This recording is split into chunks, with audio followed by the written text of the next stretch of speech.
Hi, I'm Jim Pethokoukis of the American Enterprise Institute. Welcome to our virtual panel or roundtable, Unlocking the Potential of America's Cities. Cities are critical for driving innovation and economic growth, which we'll urgently need, especially after this pandemic and economic crisis. Of course, this same pandemic has led many to view urban areas as public health nightmares, and the long-term future of our cities might be unclear. So what should cities do? How can we ensure that cities continue to provide dynamism and opportunity for Americans? I'm delighted to discuss these questions with today's panel, which I'll now introduce. Alain Berthaud is a senior research scholar at the Marin Institute at NYU and the former principal urban planner at the World Bank. Most recently, he's the author of Order Without Design: How Markets Shape Cities, published in 2018. Edward Glaser is an economics professor at Harvard University, a contributing editor for City Journal, and a senior fellow at the Manhattan Institute. He is also author of the 2012 book, Triumph of the City: How Our Greatest Invention Makes Us Richer, Smarter, Greener, Healthier, and Happier. Next is Jennifer Vey, who is a senior fellow at the Brookings Institution, where she's also director of the Bass Center for Transformative Placemaking. Previously, she was a community planning and development specialist at the U.S. Department of Housing and Urban Development. And finally, Stan Voiger, a resident scholar here at AEI, where he specializes in political economy and public finance. He's also editor of the AEI Economics Perspectives and a fellow at the IE School of Global and Public Affairs in Madrid and Tilburg University in the Netherlands. Welcome, everybody. I'm going to start with a quote I pulled from a Financial Times story about sort of the crisis facing cities. Almost overnight, cities have gone from being places of dreams and ambition to fearful symbols of mortality. The rich have retreated to the countryside, just as they did in Europe during the Black Death. Until now, cities have always bounced back. They need to strike deals, ship goods, and exchange ideas. The need to do those things has inexorably drawn talent and cash. Jobs have migrated to cities and people with them. That's been the history. Yet this all may be about to change. So I'm going to start off and then we'll kind of move down the virtual row here, but I'll start with Alain. Are cities over as sort of our civilizational hubs? Is there any risk of that happening? And if that happens, then what? Well, I think you can expect my answer is no. Cities have been through a lot of crises in their history. Some have been, completely bombed out during the last war. For instance, cities like Berlin, German cities, during the Black Death, cities were also practically eradicated. There have been a lot of crises, and every time they come back. Now, maybe the only thing which is different this time is the ability to work at distance, using the tool we are using right now. I don't think that this will make much of a difference, frankly. I would like to illustrate this point by showing a slide which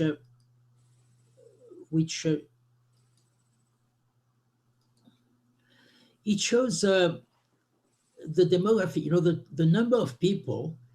In red, it's within the municipality of Paris. So it's a geographical entity. And in blue, Manhattan, another geographical entity. So we have here, my slides start at 1600, and the top population for Paris municipality was in 1911, just before Second World War. And it reached nearly 3 million people, to come down nowadays around 2 million too.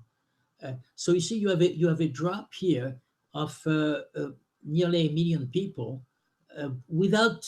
It didn't make a splash, it was just, it went down during the war, up after the war, and then down after the war. So you have a large movement of people. And what is interesting here is Manhattan has a relatively similar curve, although the history of Manhattan and Paris have nothing to do with each other, really.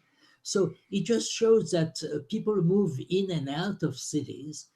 By the way, I'm talking here about the core city without really, and coming back, but it didn't affect the, let's say, Paris as a city, as an attraction, or New York as an attraction. The fact that 1 million people moved out of Manhattan in about 100 years didn't make any difference. So this is a point I want to make, is that it's not new.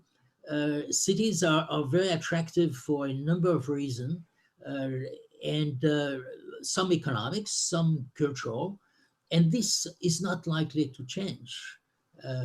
I don't think so. So I think we are a bit overreacting. Don't forget, after September 11th, for instance, everybody was saying, well, this is the end of skyscraper. Nobody will ever build a skyscraper anymore. We have probably built more skyscraper all over the world since September 11th than we had before. So you see, there are a lot of things. It was also the end of corporate headquarters in cities. People thought that everybody will move either to Jersey City or even to Phoenix. Well, it didn't happen. So I think we are a bit overreacting to this thing. Now, there will be change. And the city, the city which are successful are the one who can adjust to change very rapidly. Ed, sorry, Ed, we'll go to you. History teaches a powerful lesson. This too shall pass. It's true, and I think in my overall verdict, I come out someplace quite close to Alain, but I'm going to get there a little bit more slowly. And I want to start by just reminding us that pandemic and cities are old partners, right? There are many assets that come with urban proximity. The ability to work collaboratively, the ability to learn from one another, the ability to innovate and to be entrepreneurs. But there are also demons that come with density, and the worst of these demons is plague and pandemic. And while it's fine to say that cities always bounce back, as the Financial Times noted, the plague that hit Constantinople in 530, the plague of Justinian, basically set off 900 years of non-urban Europe, which is a long time in getting back. So I think, in fact, this can go wrong. It's worthwhile remembering that we have lived in a very, very fortunate century for cities in pandemic, right? The past 100 years have been utterly remarkable by global standards, and that throughout most of our history, cities have been killing fields. A boy born in New York City in 1900 or in Shakespeare's London could expect to live 6 or 7 years than a boy born on a farm, right? This just shows the path of death rates and the terrible cholera epidemics that racked New York during the 19th century. Today, this shows the relationship between population density across American counties, and this doesn't even include New York City, and the number of deaths per capita from COVID-19 as of May 13th. So this is absolutely happening in more dense areas, and it's understandable that people are once again afraid of cities. In a sense, the transformation of cities and the transformation of American work has put us in a remarkably vulnerable position. If you think about the arc of American employment, from farm to factory to urban service workers, right? This has been an arc in which human beings have replaced their ability to be socially friendly, to sell a latte with a smile and an act of kindness. That human ability to protect yourself from automation, which has saved millions and millions of workers from joblessness, right, puts them in an extraordinarily vulnerable situation. Since those urban service jobs, right, 1/5 of American workers are in hospitality and leisure and retail trade, and those jobs are 100% on the front line. That's 32 million American workers. And this just shows the path of employment over the past 20 years. You can see the blue line, which is manufacturing, going down. American manufacturing is great, but it's unlikely that we're ever going to have a comeback in labor-intensive manufacturing, whereas that yellow line shows leisure and hospitality going up. The mid-blue line shows retail trade. And again, these are very vulnerable situations. The high end, the professional and business services, and then of course the education and health service workers, these are somewhat safer. But there's a huge swath of workers that are very, very vulnerable. I've done 2 pieces of empirical work in recent weeks that I want to just highlight that gives us a sense of what's going on in terms of the disruption to the American economy from COVID-19. And I should stress that many of these things predated official lockdowns. So it's very unclear that just saying you're opening up will cause anything huge to happen. This is across a large sample of about 7,500, about 5,000 in this subsample, small businesses. What share of them were currently closed around April 1st, 2020, and which ones of them expect to be closed as of December? And the numbers are fairly horrific. 54% of restaurants are closed, and the majority still expect themselves to be closed in 6 months' time. Construction a little bit less. We asked them, we gave them different hypothetical lengths for the crisis and asked them what was their probability of reopening in December based on the length of the crisis. So look again, perhaps at restaurants, bars, and catering. And if the crisis lasted for 1 month, that's over by now. 3/4 of them thought they would be around. If it lasts 4 months or more, less than 1/3 of them think that they'll be around. American small businesses, the ones that employ 48% of American workers, are remarkably undercapitalized. The majority of these businesses that have monthly expenses of over $10,000 have less than 2 weeks worth of cash on hand. And so if we see this is just the projected employment losses that are just coming from the firm closures. Now, obviously, some of those workers will be hired back in other firms, but if you just project this stuff out, we're projecting about 33 million workers could be separated from their jobs because of these firms being closed. And again, I don't mean this as a serious time series projection, but just if you take the firm's own projections of what their likelihood of being closed if the crisis lasts for 4 months, this is just an unbelievable economic dislocation, and it's one that is centered in cities. The move to telecommuting is also going on. This uses the same data. We're using work from Jonathan Dingle and Nyman on which jobs can be switched to telecommuting. Their work does a remarkably good job of showing which jobs are currently being telecommuted, and that's what this shows. The industries where telecommuting is predicted, we see this. And we asked a series of economists at the National Association of Business Economists, what share of their workers who did not work remotely before COVID-19 will do so once business returns to normal. There are projections, about 36% of them say that 20% or less do, but a healthy proportion think that a majority of them will actually go to working remotely after the work is done. Now, I don't think that's going to be true for the most creative, for the highest end jobs in which collaboration is really crucial, but many people have found Zoom a pleasant thing to work with, and I don't think that's going to go away. And so wrapping this up, I think the crucial question for cities is, are we going to make the investments that American and Western cities made in the 1900s that will make the cities of the future safe? I mean, American cities and towns were spending as much on water in 1900 as the federal government was spending on everything except for the post office and the army. If we make these investments, and the employment losses, if the service sector essentially dies, are so severe that I can't imagine that we wouldn't make this, then I think I'm with Alain, and I think cities will come back, but we do need to make sure that this is a one-off event. I believe they'll come back as places of pleasure as well as production, but there will be some permanent moves to remote working. This will hit the real estate sector more than the long-term run of cities, so there will be declines in commercial real estate that will be significant, and the short-run economic dislocation from essentially shutting down a vast number of America's tight web of small firms, the short-run economic dislocation is likely to be enormous. And I hope as we go on, we'll get into ways of hopefully lessening that dislocation and making it easier for cities to rebuild themselves after the pandemic. Thanks, Ed. Jennifer, sounds like our cities are too big to fail. I hope so. What do you think? Yeah, I agree with that. So, yeah, like you said, right now, there's a ton of speculation about the decline of cities, most of which, frankly, I think is sort of misplaced at best and probably just pretty unproductive speculation at worst. In the first place, if you look, there's really little evidence that cities per se are more dangerous in the face of pandemics than other areas.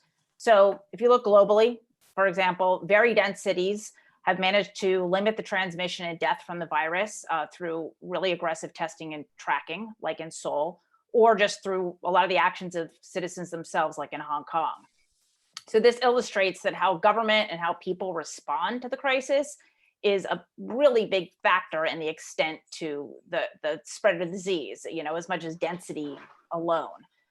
At the same time, in this country, while the virus may have really first taken hold in some of our bigger, more globally oriented cities, New York City being the prime example in that region, but as my colleague Bill Fry has documented in the last several weeks, what we're now seeing is that spread more rapidly to non-metropolitan areas around the country, including a lot of rural areas, particularly in the South and particularly in the Midwest. So no, I don't think that this means this is the death knell for cities by any stretch. But I also think it's important, to the extent that when we're talking about cities, we are largely talking about density, right? And it's important to recognize that density isn't in any way a single condition.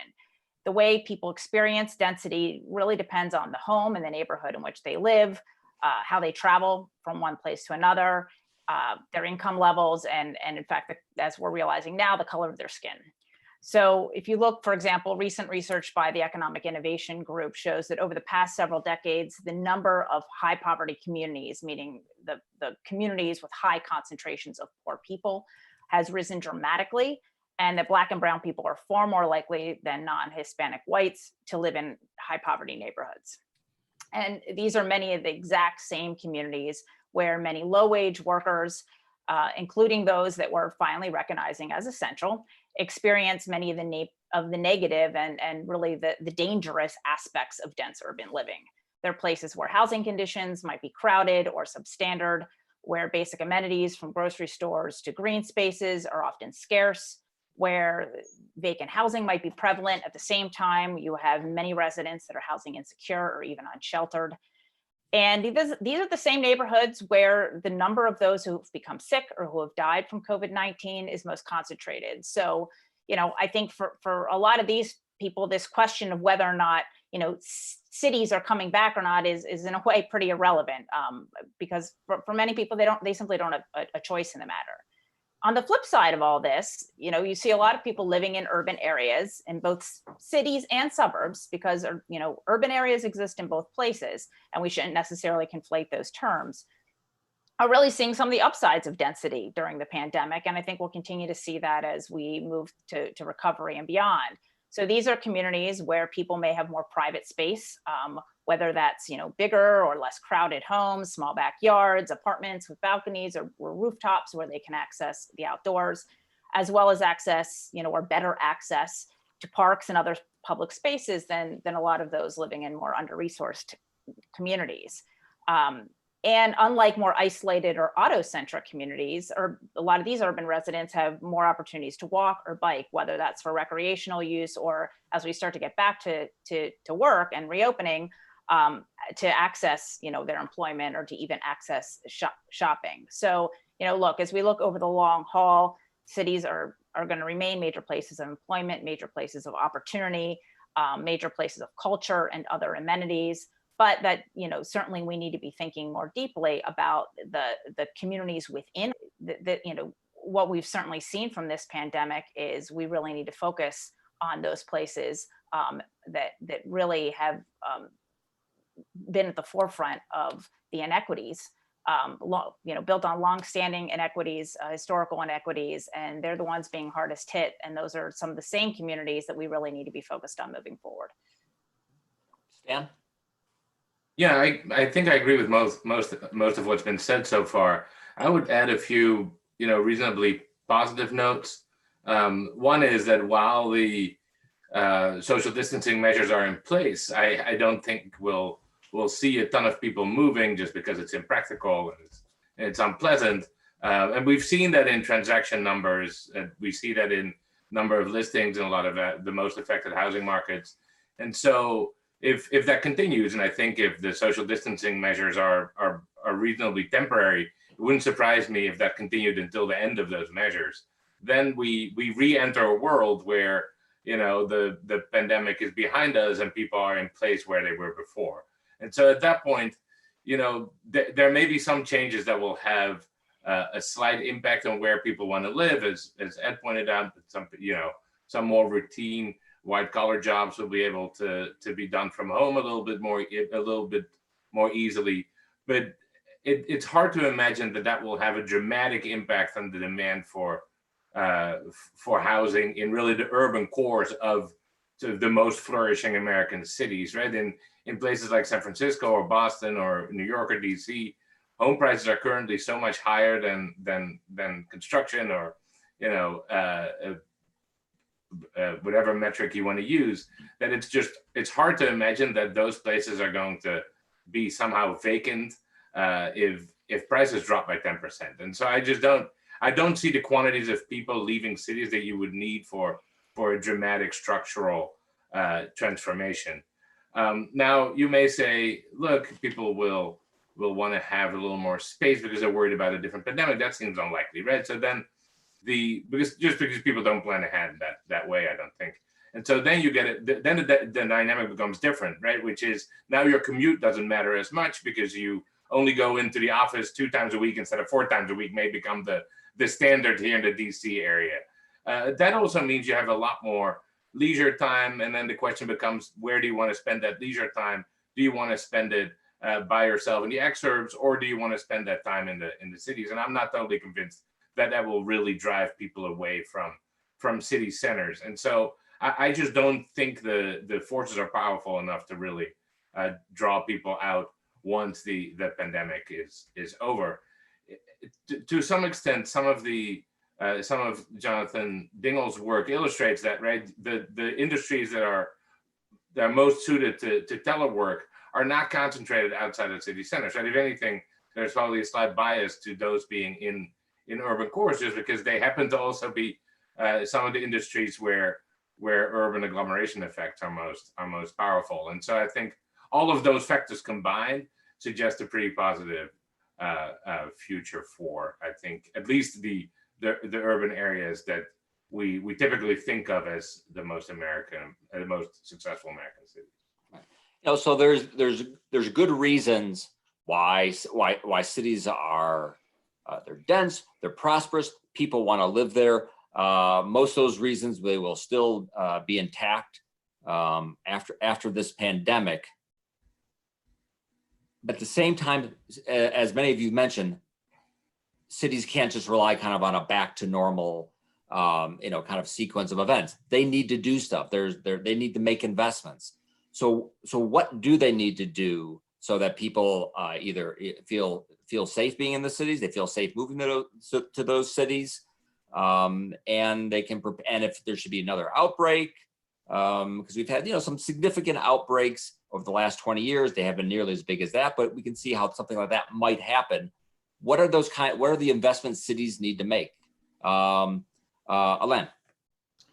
Well, obviously, in their infrastructure, there have been a tendency, I think, especially in American cities, for planners to try to take control, a very detailed control over what people do in the private space, in their lot, whether they, you need a special permit to open a bakery rather than a drugstore or something like that. At the same time, I think there have been an enormous neglect of everything which is directly, in the ownership of the city, which is streets and parks. And I think that the city should concentrate on urban design, and on transport, of course, which is very much linked to it. They should pay much more attention to the use of public space and managing it better, sidewalks, planting, getting rid of permanent parking on the street, for instance. Street should be, you should be able to park in the street, but only for unloading and loading passengers or freight. The idea that a large area of Manhattan, of the street of Manhattan, are used by cars which are parked there the entire week is complete mismanagement of cities. And I think that now the other aspect, which I think is very important, Ed was talking about an economic dislocation, which is true, in the commerce, bars, restaurants. Our zoning right now is designed not to prevent negative externalities, which was the origin of zoning, but to prevent any change, basically. It's to make change slow and expensive. Now, if we have this economic dislocation, if you want newcomers, new services to come back to New York or to replace some which have gone under, you need this flexibility in the zoning. You need that if somebody wants to open a bakery instead of a bar, or a bar instead of a bakery, or a bar instead of a drugstore, you should not have to wait 2 or 3 years to get a building permit, So I think the city here has to completely liberalize zoning. And again, this is not something which is strange. Look at the zoning in Tokyo, for instance, or in a certain way for commerce in Paris. In Paris, you can convert an office building into a shop, and a shop in an office building in a residence, practically without a building permit. You do not have a zoning which says, well, this is. So I think that the city of the US have to completely change their attitude to zoning and to be much more liberal, let's say, to permit change. The resilience of city is based on the rapid adaptation to change. If it takes 10 years to change, and I've seen a case like that in Queens, by the way, where it took 10 years in order to change a commercial zoning which didn't allow the sale of appliances. It took 10 years to change it so that they could sell appliances. So you had drugstores, we could not sell, for instance, vacuum cleaners or something like that. So if you have this type of rigidity and you are submitted to this type of shock, the city are going to collapse, because you are going to have high densities, but none of the amenities which justify, living in these high densities. And again, there will be a change, but it's the same for residents, by the way. I think it's possible that somebody living, for instance, in the West Village, decide to prefer to live in a suburb in New Jersey. But if this happened, the price in the West Village will go down to such an extent that a lot of people will move from somewhere else in order to replace them, maybe from the Bronx, to replace them in the West Village. So again, here, our cities are not bombed out. There are going to be a lot of change, maybe some losers and winners. The attitude of cities should be allow this very fast change, and through our regulations in particular.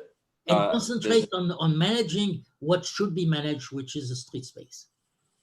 Does anyone agree or disagree with the idea that this pandemic is a significant enough event to sort of break through some of the political log jams that have prevented zoning changes or prevent new ideas in transit? Will this happen, or there will be a temptation for just sort of political gridlock and stagnation, and these cities won't adapt, and then we'll get a much more negative scenario than what we've sort of painted so far? I don't know, Jim. I mean, I've been fighting for zoning reform. I've been carrying Alain's banner on this for almost 20 years, and I have never been all that optimistic about our ability to win. But I will charge with him to the end in favor of freedom. And especially, I think, for freedom that helps the less advantaged of American urbanites. I mean, when we restrict the changes of housing, we may protect some person who loves his neighborhood, but we make it impossible for a new couple, a new family to come and find their opportunity in the city. And it is outrageous in this country that we restrict the entrepreneurship of poor people so much more tightly than we restrict the entrepreneurship of rich people. If you want to start your internet phenomenon in your Harvard College dorm, you have a free pass. Right? If you want to start a grocery store that sells milk products 5 blocks away, you've got 18 permits to get through. And that's outrageous. I really do hope that we get to a point in which we can actually use this as saying, look, we need to change. We need to adapt to this new situation. And so we need more freedom. We need to make our cities friendlier to outsiders. I do want to just say something on where you started us off, which is we all have our pet causes, and all of us will use the pandemic as an opportunity to push for those pet causes. We know that, right? Mm-hmm. But let's not forget the sort of starting point, which is this is a health crisis.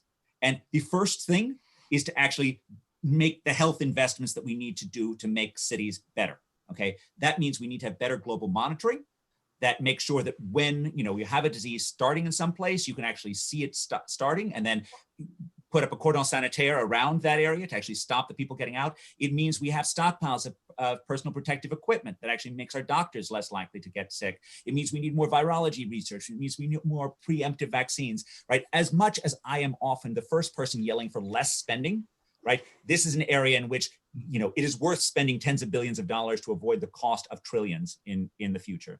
And just one last point, if I look at where the lowest hanging fruit in terms of lives lost has been, it has been in our nursing homes, right? 60% of Massachusetts deaths are in our nursing homes. And the fact that we did not immediately put up a wall around those nursing homes, right? We put up a wall, we pay the people who are working there triple, quadruple wages to stay there instead of going home. We shut down visits from outside. That is unquestionably the biggest mistake we've made, and I hope we never make it again. Jennifer, do you? Yep. Yeah. Well, certainly, I think on this last point, we can point to a lot of missteps in this process, no doubt about it. But I want to follow up on this on a point that Elaine made earlier about public space, because in addition, you know, as we think about health and safety and everything you said about, you know, testing and making sure that people have the right personal equipment that they need, we will get to the point, and we're already seeing it, obviously, in large parts of the country, where we're focused on the reopening. And here's where I absolutely agree that cities do need to start getting creative. And we're already seeing some of that creativity. And I think that's a really positive thing that maybe should give us all hope, particularly if some of that, the new efforts can be sustained over time. So, you know, look, we're here in North America, weather's getting warm. This is an opportunity to really start, you know, as we get towards reopening, to be repurposing parts of our public realm to allow both people and businesses to access spaces that, you know, heretofore have largely been reserved for cars. So this means, you know, expanding access to streets, to our sidewalks, to parking, to allow retailers and service providers to be able to open their doors in maybe safer ways than they otherwise could have. And to, you know, to do so that they're not exacerbating the public health crisis. And rather, you know, allowing people to start to feel comfortable, because as much as we can talk about reopening, you know, if there's not the demand for people to patronize places, if they don't feel comfortable patronizing those places, we're not going to start to see the bump, you know, economically that we're going to need to. And you know, so that's sort of in the immediate term, but obviously this is going to be, you know, a really long road to recovery for a lot of places, given just the loss of businesses and the loss of employment. So, you know, what we, you know, I think as we move beyond just the immediate crisis, beyond reopening, and we start to think, you know, further down the line of, you know, what do we want our cities to look like moving forward? This is where I think cities really need to take this, you know, sort of hyper local approach to really not just focus on individual businesses, but to really be focusing on how do you invest in those economic ecosystems in places so that businesses and workers can really see the benefits of that kind of proximity. Place governance organizations are a great place to start. Certainly, we've got lots of different models, from Main Street organizations to business improvement districts to neighborhood associations, that we've already seen in the immediacy of the crisis have been playing a role in terms of being resource providers, right? These are organizations that know their own community. They know the businesses in those communities, and are already, you know, lots of examples from around the country of how they've helped with everything from helping places, you know, set up delivery services, for example. And as we move into that reopening, I think they can be at the front lines of trying to reimagine public space, for example, to the extent that that city, you know, policymakers allow that to happen. So I think we need to be really thinking carefully about our different levels of governance and the different roles that they can play, particularly focused on that hyperlocal. And most important, you know, I think as we think about that kind of place-led approach, we really need to be, you know, focusing and targeting our resources to the places that have, you know, suffered from historic and structural inequities. And that in turn are being really hard hit by the current crisis. Work, I think, that just came out last week or the week before by ICIC found that, you know, a lot of our high poverty communities, and particularly high poverty communities of color, are in fact the same ones that the economic crisis of the pandemic is hitting the hardest. And I think that's probably not terribly surprising. These are our most vulnerable places. So at the same time, you know, when you look at like the federal programs, the PPP program, it's Black businesses, it's businesses in high poverty areas that have been the exact ones that haven't been able to take advantage of those programs. So I think as we look, you know, in the long haul here, this can't be just kind of the road back to normal, but I think we need to really consider, what do we want our places to look like, and how do we change our policy environment, our investment environment to be able to support that? Some people say that what our cities should look like and operate is like some of the big cities in Asia that have been maybe more successful dealing with this pandemic, whether it's Singapore, which is also a country, or Seoul. Can our cities be like those cities? I mean, if those are the models, are those realistic models for American cities? Anyone? We can be more like them, but I want to emphasize, like, great countries have lots of variety in where to live. Great cities have archipelagos of neighborhoods that give people different choices. There's no such thing as one right model for cities, and there never will be, and there never should be. It is absolutely true that when you have a competent, more authoritarian government, it tends to be good in this kind of a crisis. And there are lots of other terrible things which come with competent authoritarianism as well. And so there's a trade-off there. I think there are certainly things that America can and should learn from these cities, but the idea that we're going to become universally like them, or should become universally like them, is clearly, I mean, at least from my perspective, clearly wrong. Anyone else?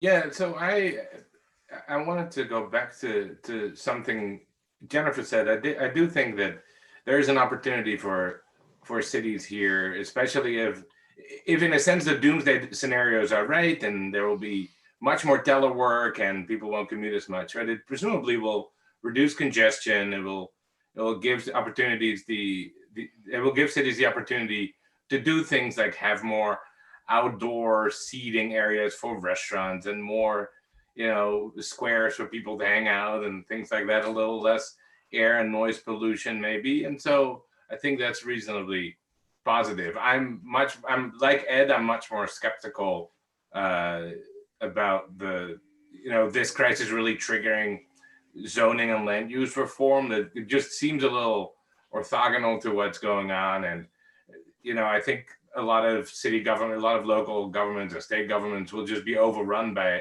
all kinds of other problems, health problems in the first place, and then budgetary issues.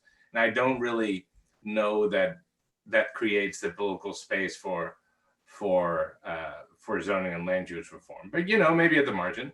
And I do think it would be helpful, and I will share one slide as well, as some of my fellow panelists have done, just so you can see why it would be helpful. Here's a figure from a paper with Denny Schoeg and Phil Hoxie, in which we look at wages at various levels of density for workers with and without some college training. And what you see is that there used to be a premium for all workers when they moved to the highest density areas, even after taking housing costs into account.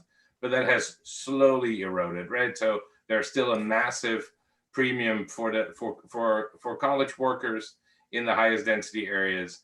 But once you take housing into account, there's really a premium to living in rural areas for workers without any college education. And so I think there, reforms like the ones that Ed was talking about would be useful, so that we can go back to a situation where the highest wages for workers without college degrees are more like, Detroit and Richmond and Portland, and not all just small towns that are heavily reliant on natural resources the way things are now.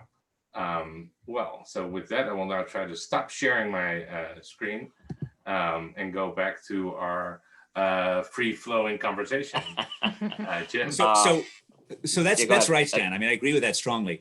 But when I think about opportunities for less skilled workers in cities, it's almost completely in services, right? I mean, if you sort of imagine what's the kid growing up in the Bronx going to do in 2035 in New York, and that's going to make him a bundle and find a leg up, it's almost surely going to be using personal interactions in order to sell something better or create an in-person product that's really exciting, an in-person experience that's really exciting. And that's the sort of thing that one worries about if we don't make sure this is a one-off thing. And that's why I think we've really got to make sure that people see friendly faces being a plus rather than a source of terror. But I also just want to echo a point that Stan made, which is really right, which is, for us to get to vacancies, the prices have got to drop a lot.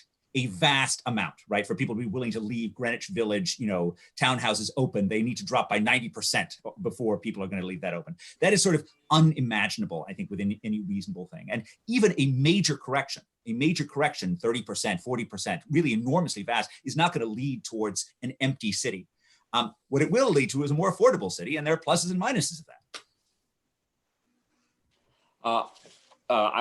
Actually, Stan was sort of moving to something which was originally going to be the purpose of this panel. Well, Jim, if you don't mind, let me add something to what Ed was saying. So I agree on the healthcare front too. So it's weird when you teach a class on public finance, the typical justifications for government spending are things like, oh, we need to provide public goods, and then maybe do some redistribution. If you look at our healthcare budget, very little of it is classical public goods, even though there is this obvious one. And so, the 20% we spend is basically all redistribution. A lot of some of it, sure, goes to lower income folks, but a lot of it just goes to healthcare providers. I think that there is a bit of a lack of balance there, and it probably makes sense to spend a little more money on the more classical public goods associated with fighting infectious disease. And actually, let me just, I don't necessarily believe we need to spend more on healthcare at all. I believe that we need to spend within healthcare spending, do something more that actually will make sure that future pandemics happen. I mean, it's appalling that we're spending 20% on healthcare and we end up with this pandemic without enough personal protective equipment or enough deaths. Well, and arguably, there's a major difference here between health and healthcare that ties us back to this conversation around cities and density, right? I mean, even if you look at the people who are most affected during this crisis, who are getting the sickest, who are dying, they're also the same people that are, that had pre-existing conditions in many cases, largely result from often, where they were living, their employment situation. And so, we spend an awful lot of money and focused on health care, but it's not necessarily making us any healthier. And certainly there's a vast, a lot of research out there on social determinants of health that we're seeing absolutely play out during the course of this pandemic. Again, it comes back to, the conditions that people are living in. Are they living in overcrowded conditions? Are they, what are the conditions of their neighborhood? And then certainly that's combined with the fact that a lot of the people who are not working from home, who are not on Zoom, who are out there every day, whether they're caring for people at a hospital or whether they're, at a clerk at a grocery store. These are the people that are also more vulnerable, which certainly means, we need to be making sure that they have the protective equipment. But again, this relationship between health and being healthy ties absolutely back to the ways in which our cities are designed and the access that people have to the resources that they need. Speaking of access, this actually syncs nicely with a question. I think this might be from Twitter or maybe by email, and it's something I was about to ask anyway, so I'm going to ask it now. How should cities change their approach to public transportation? Folks are afraid of buses and subways. They'll like their cars. Are there going to be any, you think, permanent large changes in how people get around in cities, or we'll get control of this pandemic and it'll be back to what we were doing before?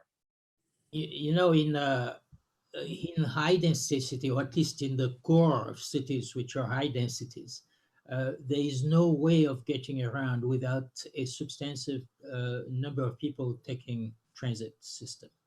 Now, the transit system should reform, certainly should be designed differently, but that's a fact. If you look at a city like Seoul, and again, I agree with Ed that this is not necessarily a model to follow, but you see that the density, by the way, of Seoul is much higher than Manhattan, and public transport is still operating, and they managed to to slow down the pandemic. So they apparently clean the subway 6 times a day, I think, or something like that. I'm not sure what the technology is, but certainly I think that people will get used to it, to this. In terms of transport, I think we are at a turning point now. For large metropolitan area, our transport system is too slow. Either you have individual cars or individual means of transport which are consuming too much real estate without paying for it, and or you have transit which are just too slow to go from one part of a metropolitan area to another. So they fragment the labor market. So we have now, and I think spontaneously we see the emergence of a combination of door to station or transport, which is like an electric scooter or something like that, and combine with a rapid transit. And I think that's would be probably the way to go. If you look at historically, the transport system is made, they can combine subway and buses, but they can, so far, they have difficulty combining, say, Uber Pool and subway or something like that. You have to pay twice, for instance.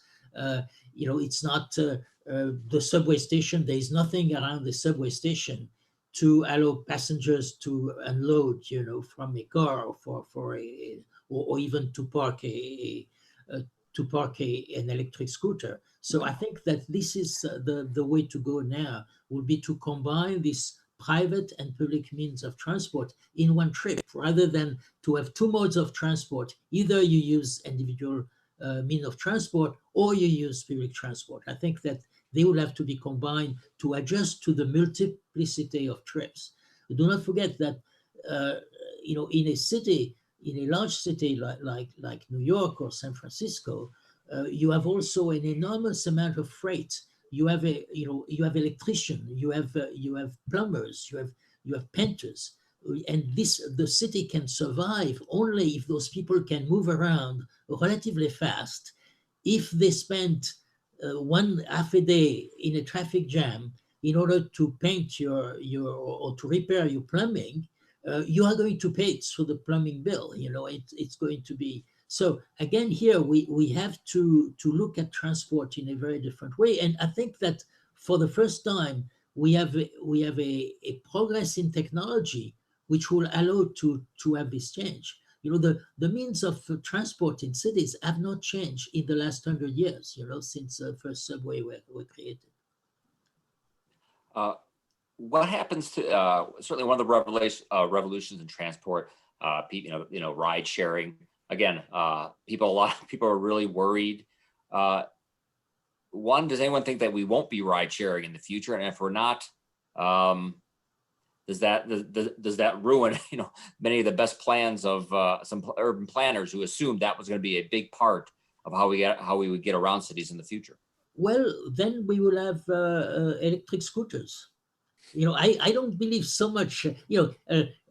Bicycle it's a niche market. In a city it's fine, but it's a niche market. It's never going to be a very large market. But I think electric scooters, especially the one which are developed now by Toyota, which are tested in the suburb of Tokyo, which are carrying, you don't need to put your foot down when you stop at a traffic light and things like that. They're really these are, I think, the thing of the future. And then if you are concerned about the pandemic, these are individual means of transport, or they could be shared too, in the sense that you use a credit card to, the Toyota thing, you use a credit card to access them. It's like renting a car in a certain way, but you rent them at the station, you park them in your house, and the next morning you bring them back to the station.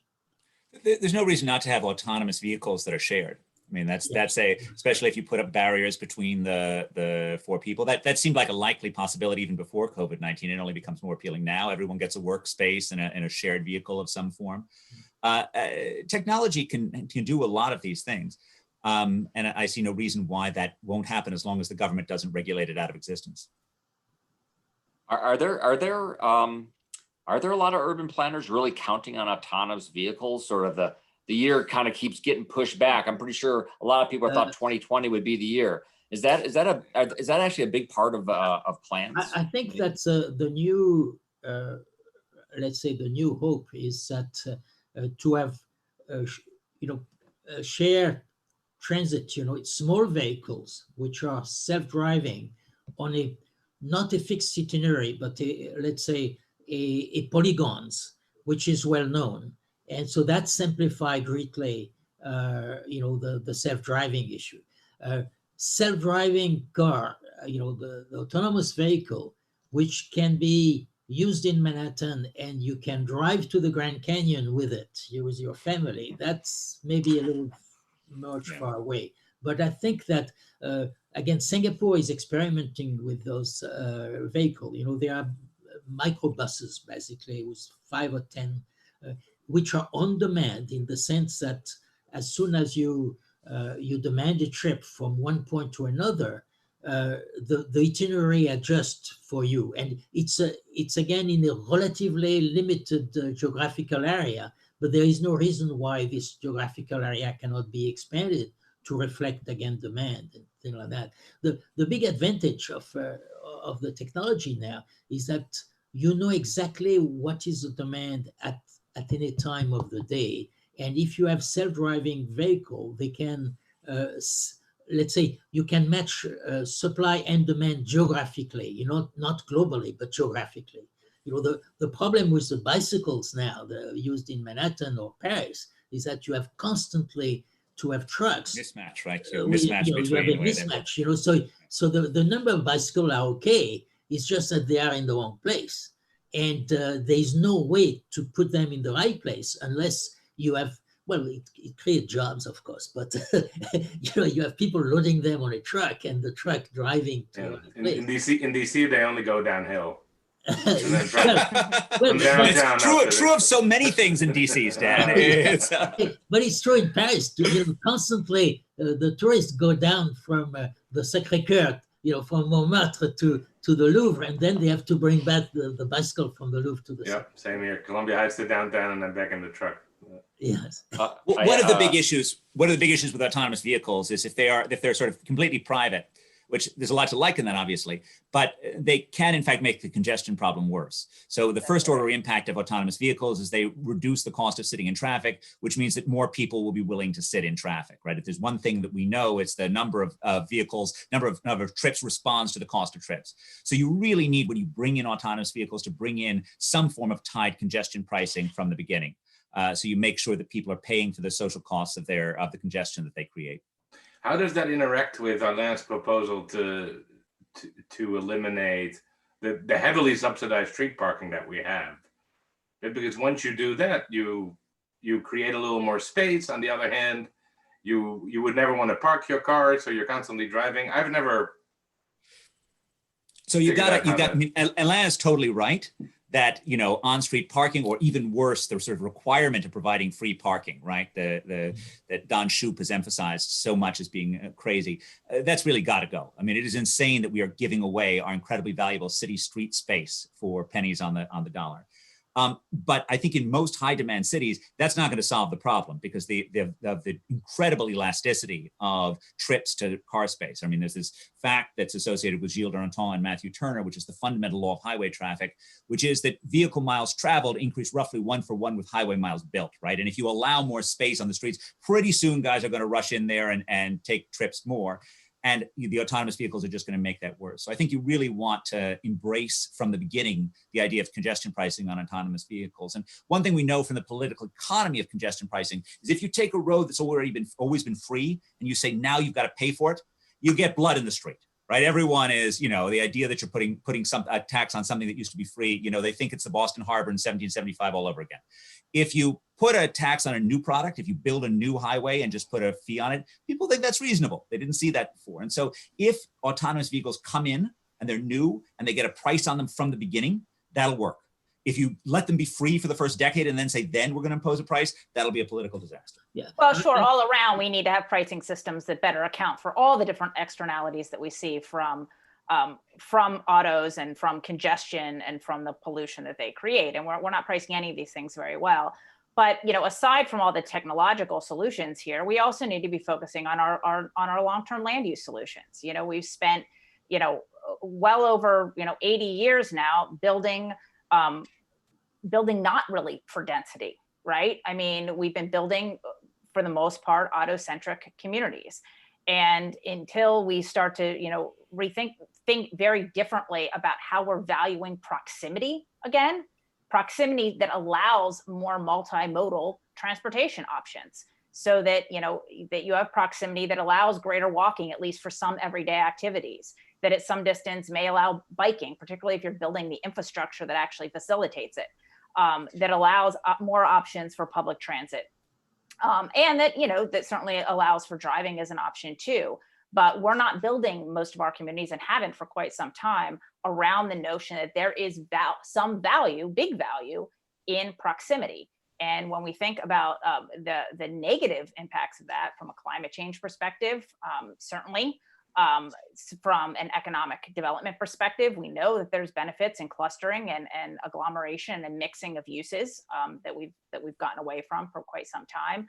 The social benefits, the civic benefits from proximity, and how important it is just to our ability to socialize, to interact with one another, how important it is to our democracy. These are the issues that we need to be focusing on. And, look, land use change is absolutely not going to happen overnight. But it's something that, certainly many people have been talking about for a long time. And we really need to start thinking, what does it mean to actually invest in communities that facilitate proximity and allow people a lot more choices in the kind of communities that they live in, and the kind of ways that they move within those communities and between communities via, choices in transportation options. Let me quickly ask a question from the internet. I don't know if it's Twitter or email. It's this: and anyone can take this. Will the concentration of the economy in a small number of superstar cities continue, or do you see a dispersal of people and companies to smaller cities, presumably not on the coast, or other areas due to rising housing costs and remote work, and now perhaps greater acceptance of remote work? Or we can still be this very lopsided economy? We're probably going to still be pretty lopsided, Mm-hmm. but we may move a little bit in the other direction, but the odds are it's going to be small, especially since what's usually called superstar cities involves the whole metropolitan area. And so it's a lot easier to think about moving to Fairfax, Virginia, than it is to move to the center of the United States. So, you may see a little bit of a flattening of the gradient, particularly the price gradient within metropolitan areas as a result of this, but sort of a whole reshaping of America's economic geography seems more than a little bit far-fetched. People vote with their feet. They the growth of smaller city could happen, but we don't need to plan for it. We will see it happening if it does happen, or you will have the opposite. Cluster cities, the way the Chinese now developing cluster cities of 65 or 100 million, labor market, integrated labor market could happen. If they can solve the transport problem within those clusters, it will probably happen. But it's mostly, this question of a large city or smaller city, it's really the people movement will do that. I have never seen, in Europe, you have never seen that in the US, but in Europe and in Asia, in particular India, those countries had for 50 years, had a geographical distribution of population and cities. They had a plan, national plan, saying, for instance, Mumbai should stop growing, and then this city in Uttar Pradesh have to grow by 20% in the next. They had plan like that. France had a plan like that.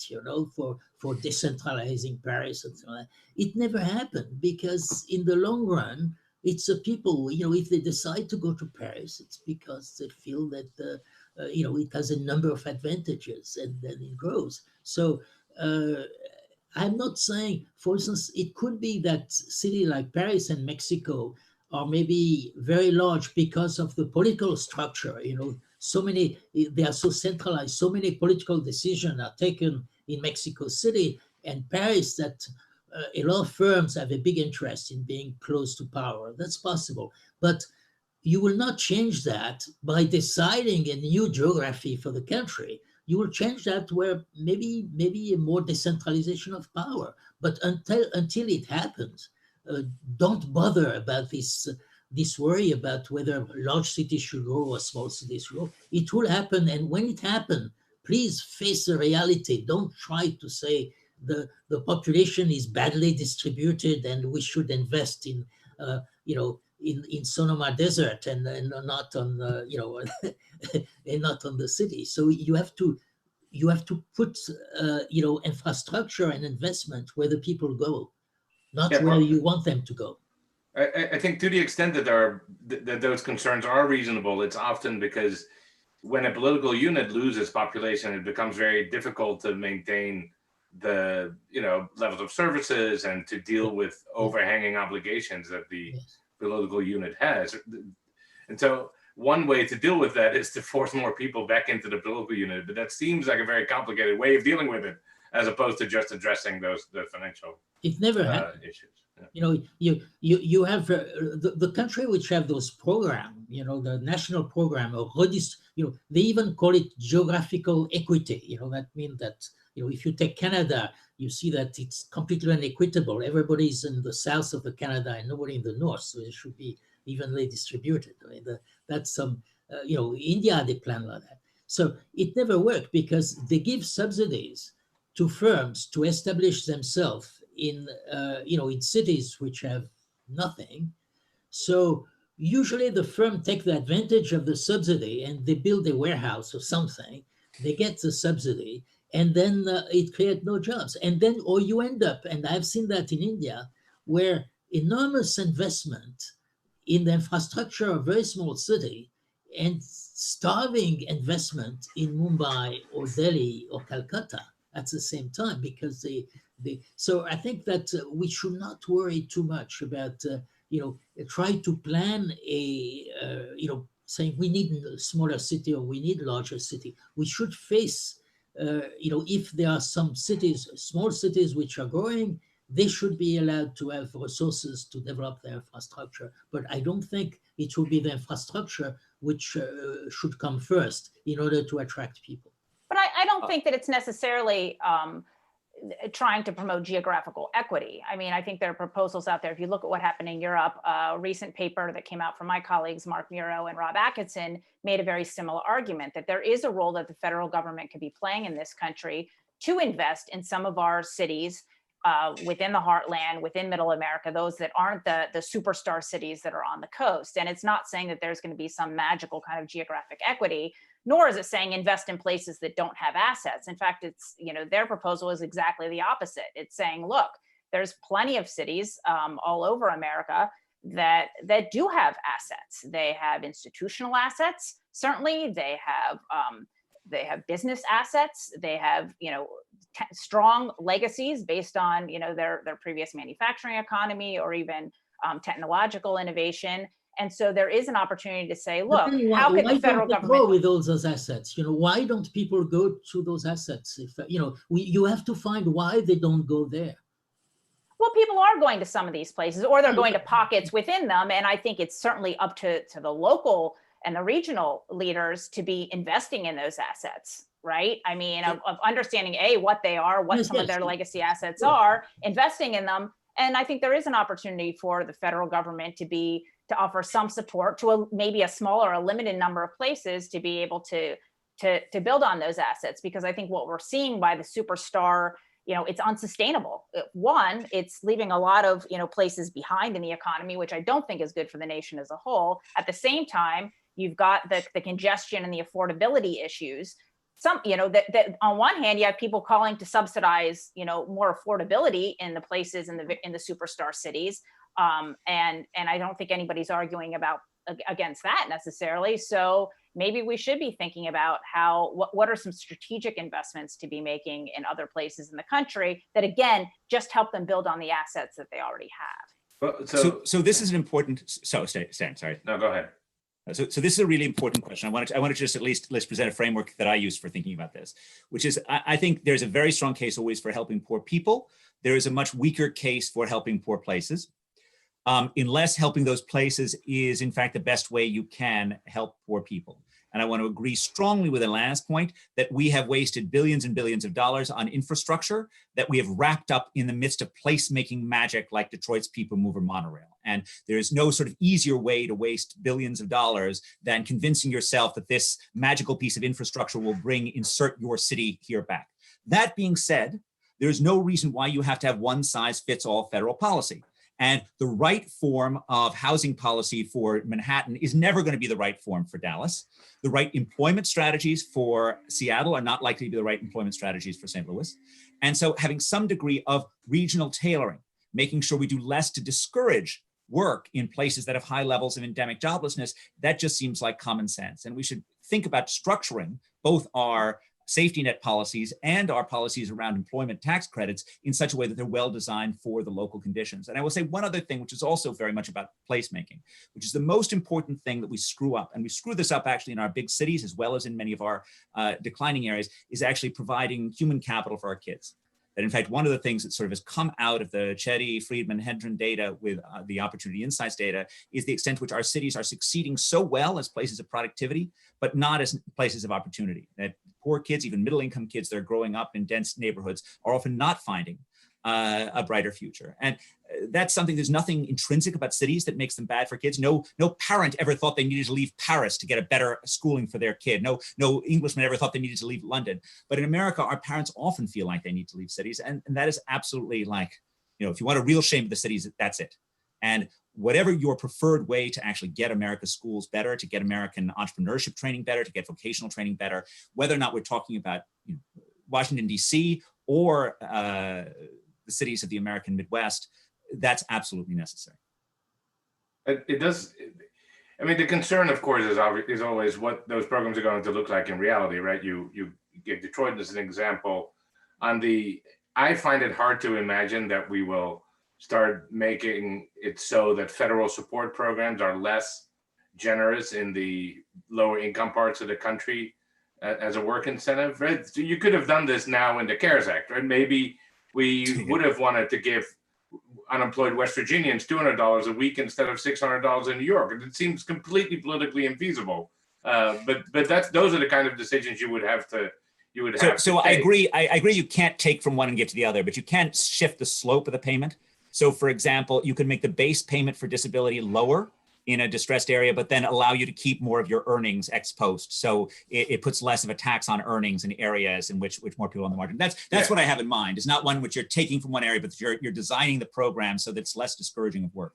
Okay, it seems hard. And then on the more active, you are right. Okay, but that's a thing to keep in mind, right? Then on the more active investment side, you get those proposals like, we should move federal agencies out of DC, and then you get this.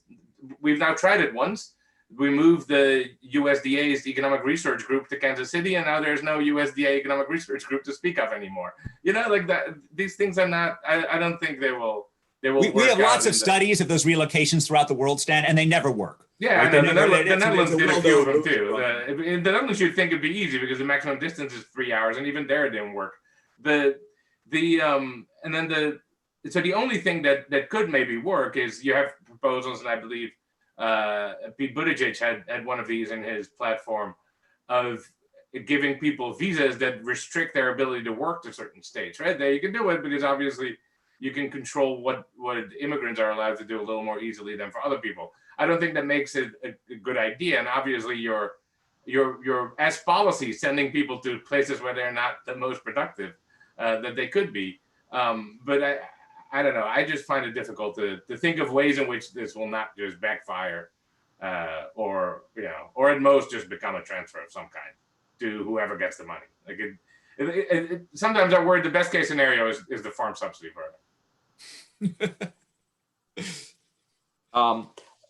So many of the ideas I have written down to boost these left behind areas, you've all sort of just you're very negative about the moving federal agencies to other places, to the heartland visas, creating science cities throughout America by greatly increasing investment research and focusing.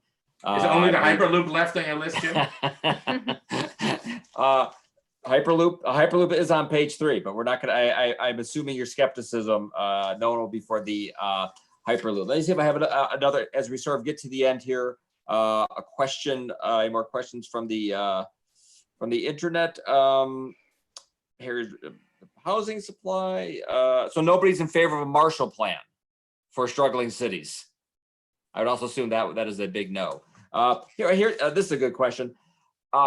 the U.S. tech sector has been sort of the heart of the American economy, the heart of American culture for more than a generation, 2 generations. Why isn't San Francisco the Florence of America? Why isn't San Francisco represent the peak of American civilization? What happened to San Francisco? It's not great. The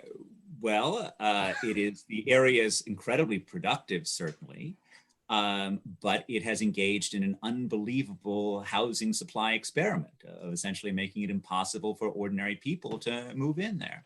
And so you have one industry that is remarkably dominant, much more so than in most of America's greatest cities in the past. I mean, maybe Detroit is an analogy, but it's the Detroit story doesn't end all that well, or at least these middle years haven't worked out so well.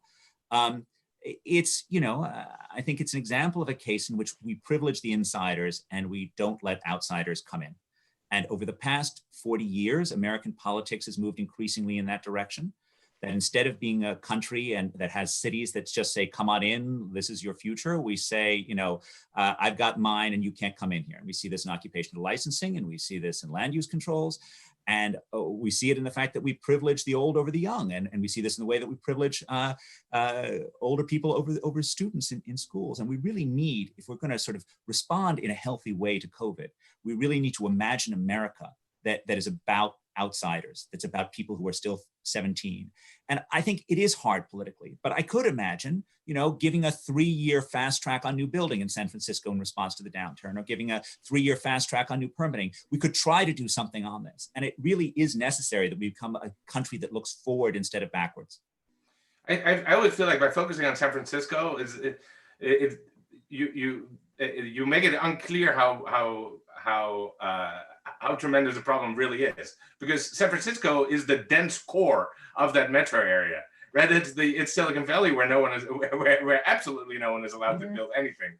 I think that's true in a lot of large metros too, right? That it's places like Alexandria, Virginia, where you're broadcasting from, that really are not constructing anything, whereas the urban cores are often a little denser already, and there's at least some activity going on. That's right. It really is not just a problem that's limited to those urban cores. All right. That was not an attack on you necessarily.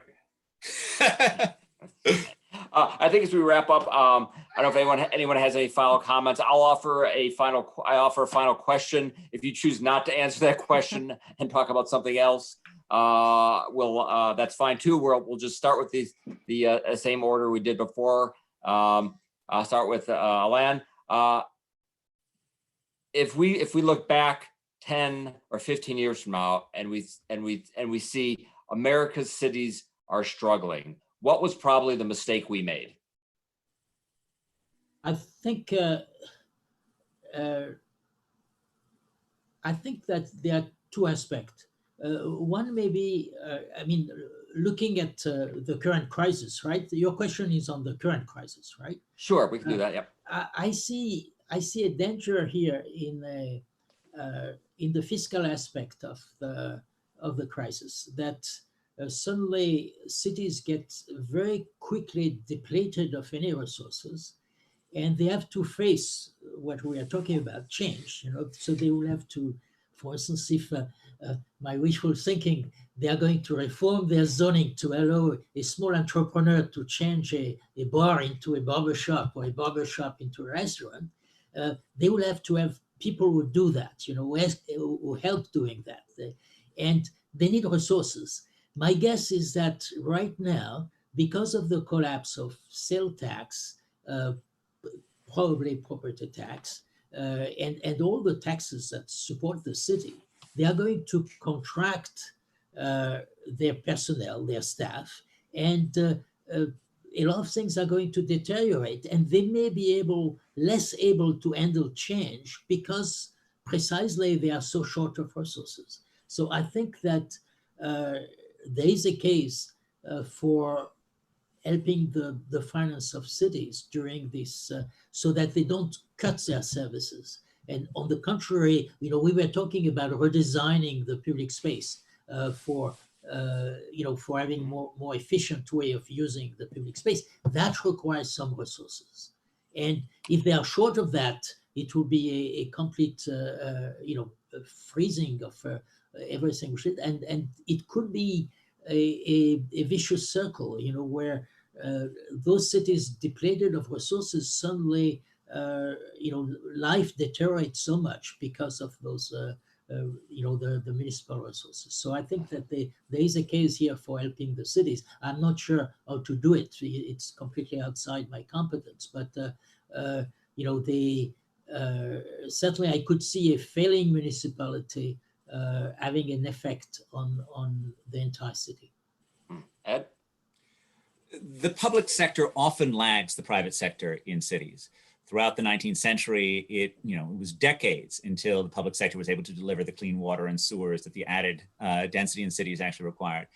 Over the past 40 years, America's cities have come back, many of them, and have seen remarkable private sector energy, particularly in professional business services, in finance and technology. But these areas have created a huge demand for urban areas, and that demand has also come from the fun, the pleasure that also goes with density.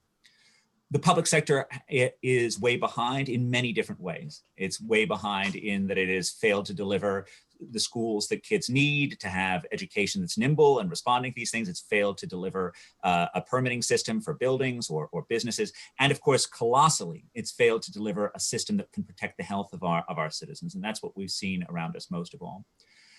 I worry that as the public sector tries to catch up today, that in fact, its orientation is even more problematic than it was in the 19th century, in the sense that in the 19th century, there may have been corruption, but at least they saw an upside in growth and in change.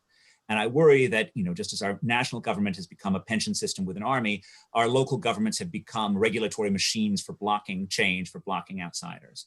And so when I think about what needs to happen is we need to move towards urban areas that recognize that cities are all about change. They need regulatory systems that allow change. They need schools that train kids for new environments. They need an outlook that embraces outsiders coming in and making the world a better place, and recognize that the important thing isn't protecting yesterday's jobs, it's allowing in the entrepreneurs who will make the jobs of the future. And that's what I think we need to worry about. And that's what I think that we as Americans and you as AEI need to be focused on, is creating the entrepreneurs that will make America's cities as dynamic as they can be in the 21st century. Jennifer? Sure. I mean, I think if we look 15, 20 years out from this pandemic, and if we're seeing that our cities aren't successful, I think it'll be largely because we'll have done the same thing over the next 20 years that we've done for the last 50 odd years or plus, right? If we look at some of the problems that's obviously very much predated this pandemic, predated by decades, we have a serious problem with historic and structural inequities in this country that are playing out among people, and they're certainly playing out among places. And we see that they're playing out across the country in terms of the superstar cities and regions versus other places. They're certainly playing out within communities, and the deep disparities that we see by race and by income and by place. And that's from a whole host of policies and practices that have created this kind of environment. Some of these are more macroeconomic forces, obviously, that relate to our wage structures, that relate to our investments in entrepreneurship, versus the megas that we're seeing. And certainly, I think that's one thing we didn't talk about here is a bit of a worrisome trend coming out of this pandemic. So, I think if we're going to see success not just in our cities, but really as a country as a whole, moving forward 20 years out, then we need to start thinking about how we're creating far more opportunity for a lot more people in a lot more places in this country. All right. Dr. Voiger, you could wrap it up. Yes, I will not entertain your negative scenario, but I think I agree with most I'll allow it. Most of Ed's recommendations, and a large share of Alain's as well, some of Jennifer's. Well, then we'll finish up. Thanks everyone for being on our panel, all-star panel, obviously, and thanks everyone for watching online. Thanks again. Thank you. Thank you.